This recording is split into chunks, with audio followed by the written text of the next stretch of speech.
Imagine a tree striving with all its might to earn the right to sunlight, or an ocean in a state of panic because it fears it won't have enough water tomorrow. It sounds utterly absurd. Yet it is precisely this kind of absurdity that we live in every single day. From early childhood, we bought into the idea that we must earn our right to exist. We were convinced that we need to pay a sort of subscription fee through money, hard labor, and stress, just for the privilege of occupying space on this planet, eating and breathing. We believed we were separated from the world.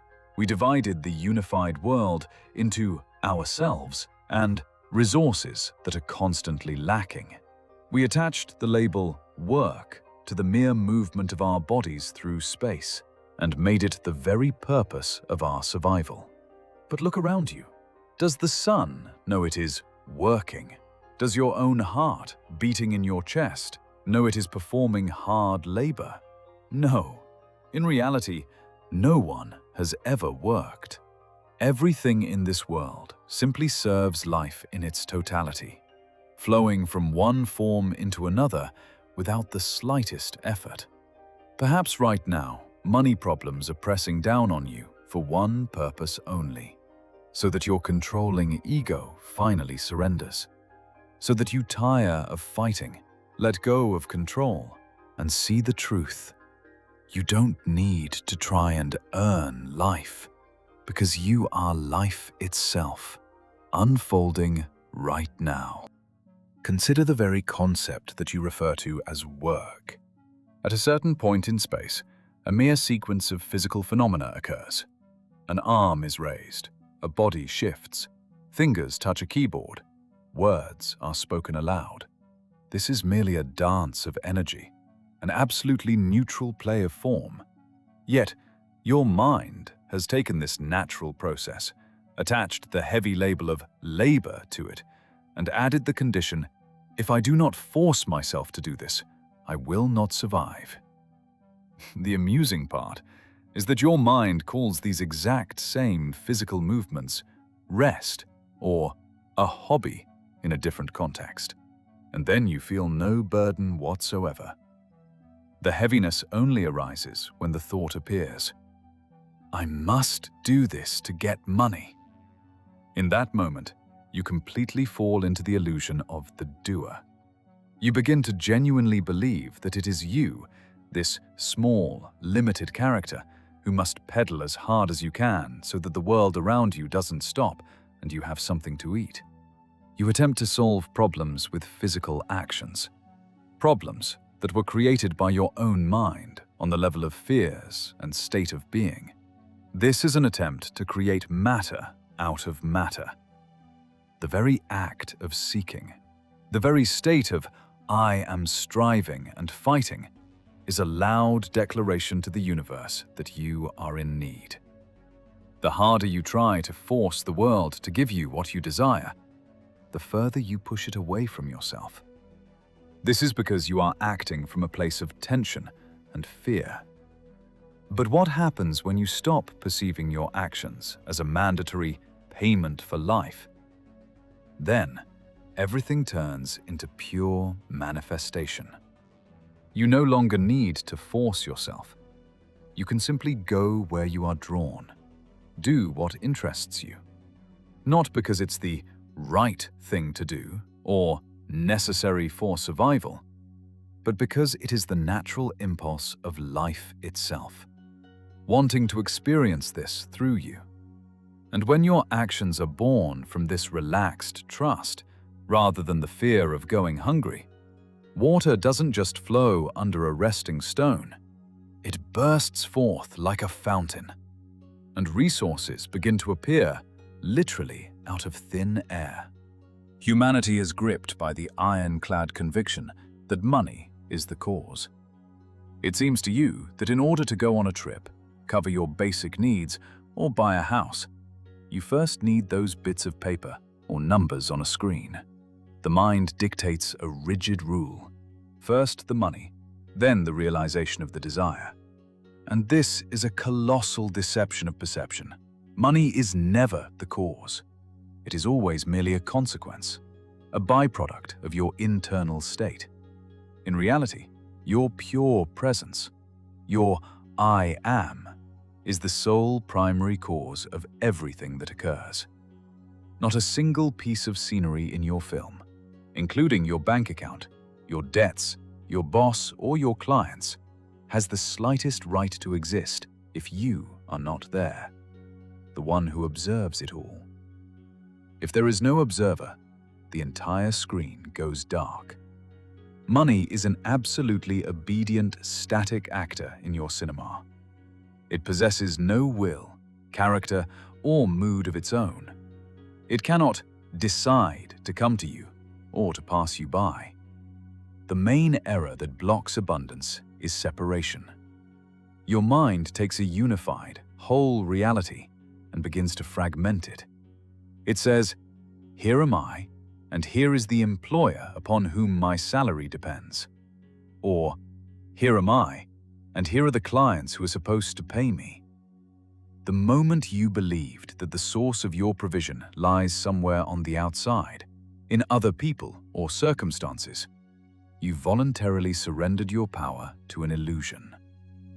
In your reality, other people's money does not exist. It fundamentally doesn't exist. When someone transfers a sum to you or purchases your service, it is not their money. It is your own resources, which have simply chosen such a logical and comprehensible path for your human mind to manifest on the physical plane. You are not unlocking the potential of your business, your boss, or your partner. You are always unlocking only yourself. And the world around you merely obediently reflects your internal expansion. Consider why we are so obsessively accustomed to counting our finances, focusing on the balance, and worrying over every expense. Why count something that, by its true nature, is absolutely boundless? It is just as insane as trying to calculate the exact volume of air in your room. You don't take a breath in a state of panic, thinking, "What if there isn't enough oxygen for my next breath? What if someone else breathes all my air?" No. You simply breathe in a relaxed manner. You totally trust that there will always be exactly as much air as needed to sustain your life in this specific moment. Money is precisely the same basic, omnipresent energy. It is just a play of light, pixels on the screen of your consciousness. When a frame arises in your unique film, where a certain material form is needed for your experience, food, a trip, an object, the energy for this has already been allocated by space. It is already there. You don't need to earn it or beg for it.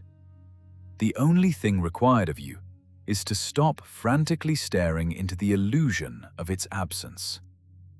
Let's look at how this game technically works. Imagine a film strip. The life you are experiencing unfolds only in one single frame, in the present moment. The frame that existed a second ago is no longer there. The frame that will be here a second from now does not yet exist. All you have is your mind's description of the past and its fantasies about the future. However, reality only ever pulsates right here, right now. Within this present moment, in this frame that multiplies itself, lies the entire essence of reality. What you feel and experience right now is copied and transferred to the next frame. Your mind tells you, "I have nothing right now, but I will do a practice, I will visualize, and money will appear in the future." What is happening? Right now, you are vibrating at the frequency of expectation. You are in a state of "I need," a state of "I lack something to be happy." And the space around you, like a flawless mirror, copies this vibration into your next frame. You continue to receive frames where you remain in eternal expectation and perpetual need. You are waiting for something to click at some point, for wealth to suddenly fall upon you. But right now, nothing can happen, because everything has already happened. In this specific moment, whilst you are watching or listening, you are perfectly fine. You do not need to urgently pay bills this very second. This moment is already absolutely perfect. It is complete and fully revealed.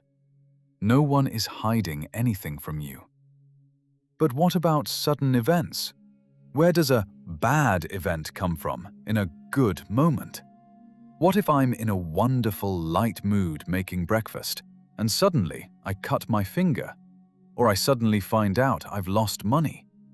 Is this moment really perfect? How does this fit into the theory if I wasn't in a state of need just then, and the past doesn't exist? Yes, the past does not exist as a physical place you can return to. When we say earlier, we do not mean yesterday in linear time, which does not exist. We mean that 3D reality has one specific property: inertia. Physical form always has a delay in its manifestation. It is like an echo. Imagine you have thrown a stone into water. The throw itself, the moment of your tension or fear, is already in the past. It is gone. But the ripples on the water continue to spread right now.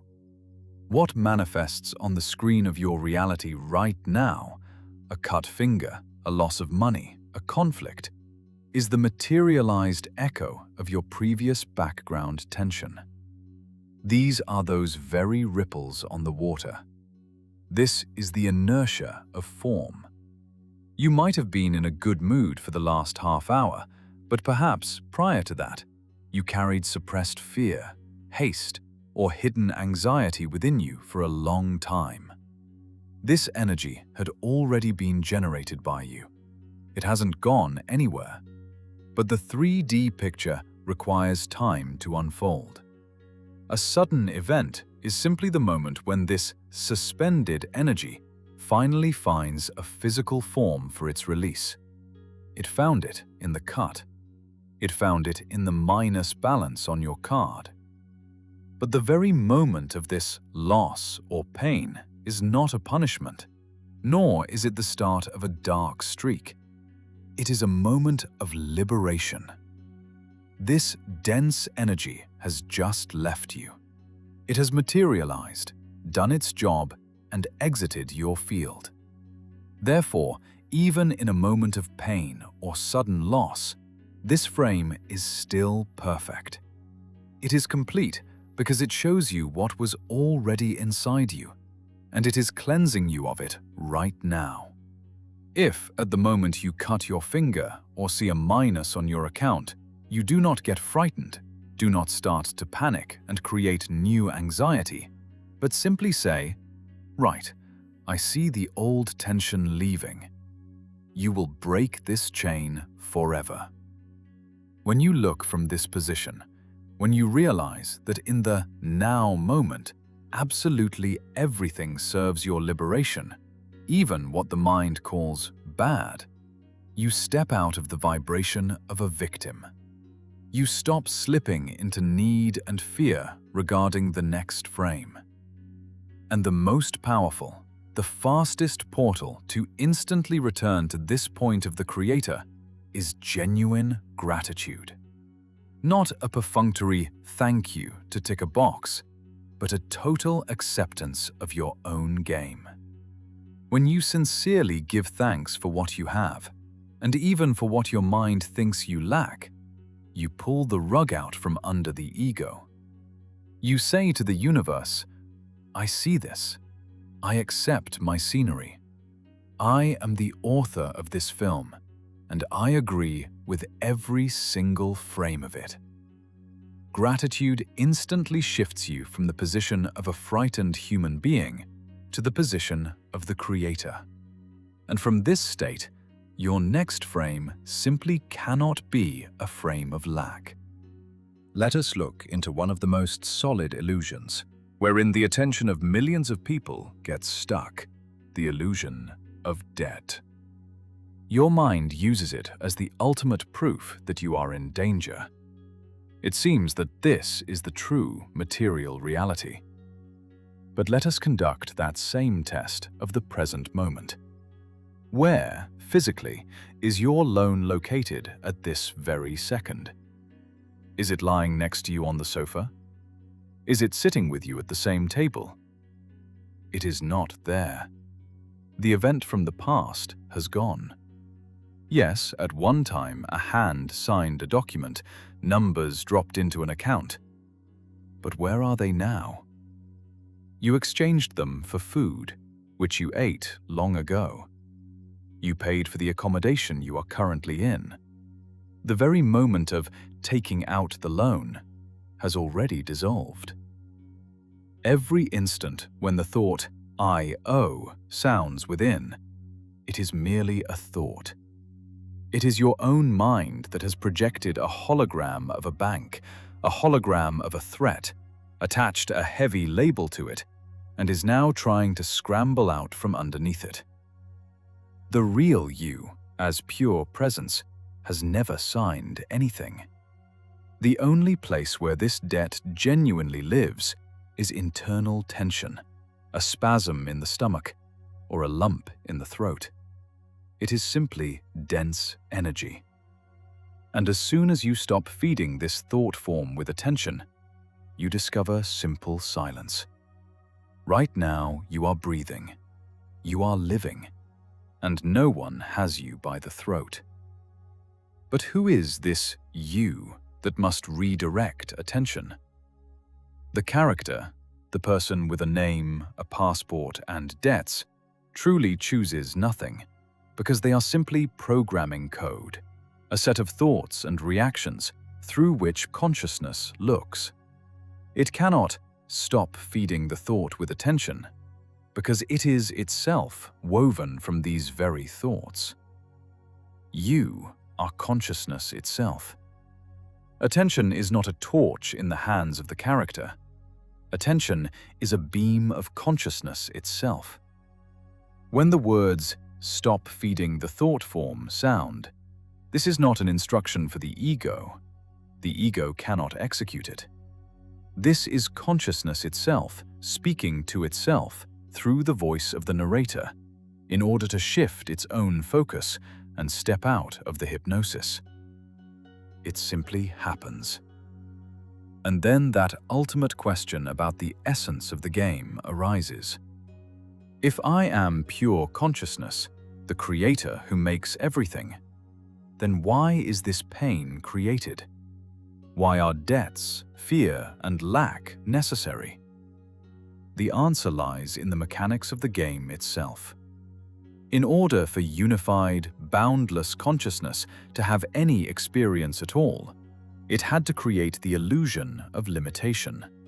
It had to hide its absoluteness from itself and put on the spacesuit of a separated character. The fear of lack, loans, and panic are not the result of a person's wrong choices.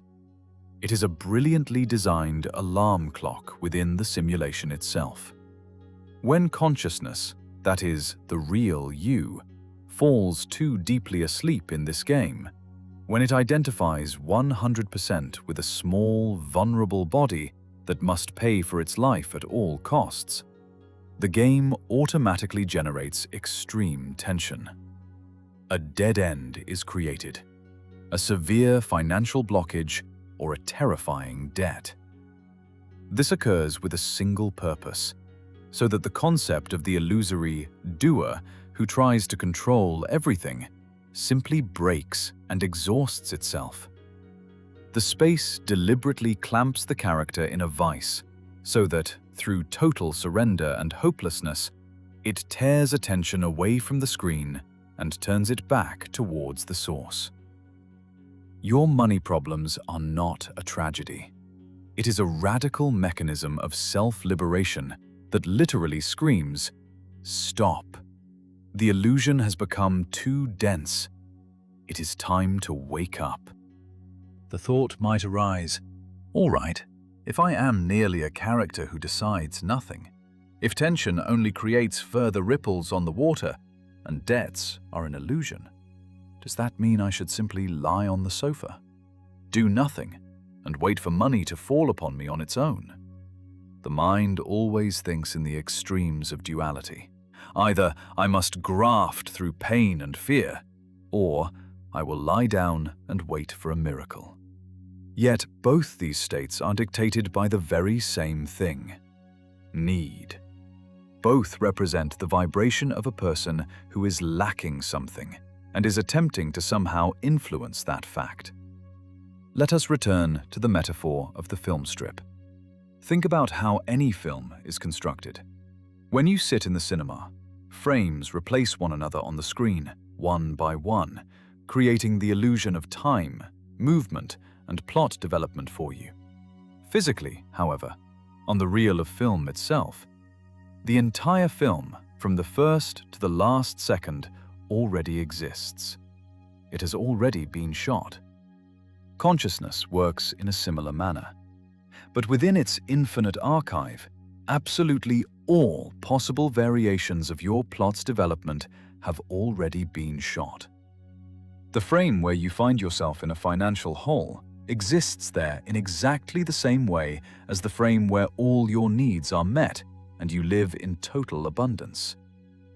You do not need to create this money out of thin air, torture yourself with hard labor to get it, or try to forcefully pull it from the future. All you need is for the beam of your attention, the projector's beam, to illuminate that part of the film where everything is already fine. How do you shift this beam? Through the state of already. Stop attempting to solve the problem from a state of lack. If you already have a financial failure, stop throwing yourself at it from the position of a frightened character. Return to the position of the creator and simply acknowledge everything is already resolved. This is not a positive affirmation meant for self-deception. It is a statement of fact. You are acknowledging that in the archive of consciousness, this task is already closed. As a character, you do not need to know or calculate exactly how the money will arrive. Consciousness, which unfolds entire worlds and makes your heart beat, is billions of times more brilliant than human intellect. It will arrange the necessary scenery itself, bring the right people itself, and create a situation where resources manifest in the most natural way. Your only task is to take your hands off the steering wheel and not interfere with this process through your fear and hyper-control. Does this mean the physical body remains frozen on the sofa? No. Actions will take place, but they will fundamentally change their nature. When the fear of survival vanishes, so does work in its heavy, slavish sense. Life itself begins to move your body. You get an impulse to write to someone, to go somewhere, to create something. You do this not because you urgently need to clear a debt, but because you are genuinely interested in playing this game. This is no longer relentless striving. This is the self-expression of life through your form. And it is precisely to this light, unattached energy that money comes, not as heavy payment for labor, but as the natural echo of your state. You were never a vulnerable, small person who had to fight for a crust of bread and survive in a hostile world. You are consciousness itself, which invented this dense game with money, only to one day reach a dead end, wake up, and realize its own magnificence. As soon as you stop fearing your own scenery, as soon as you stop making money the cause of your happiness and a condition for life, it will lose its importance. And that which loses importance begins to flow into your life freely, like a wide and endless river. Your task right now is not to urgently try to relax or force artificial positivity out of yourself if you are afraid.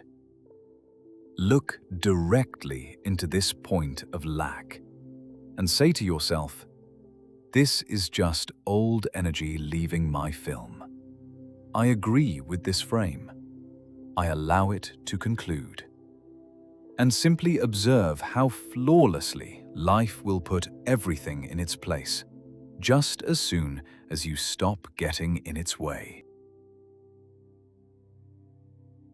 If this topic resonated with you and you want to see the project grow, you can support Omega Point by clicking the Join button. My sincere gratitude to those who have already chosen to support our work. This is Omega Point. We explore reality so you can feel it.